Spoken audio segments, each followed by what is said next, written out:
does not know, that sound that you hear is the cicadas here in Tennessee. I don't know if they're talking about it in other places, but you hear cicada if you don't know what they are.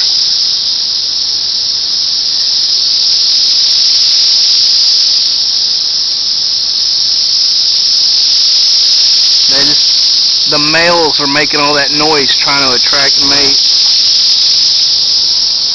They're nasty little fuckers.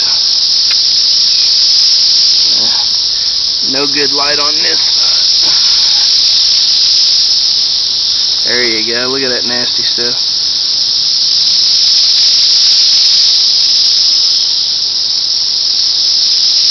They fly around, get in the cars, and if you're a little girly person and you scream and swat at them too much, them and their buddies all gang up on you and chase you. It's pretty nasty.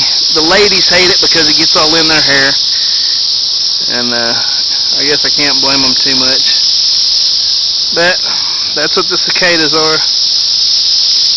They're about, with the wings, about 1.25 inches long.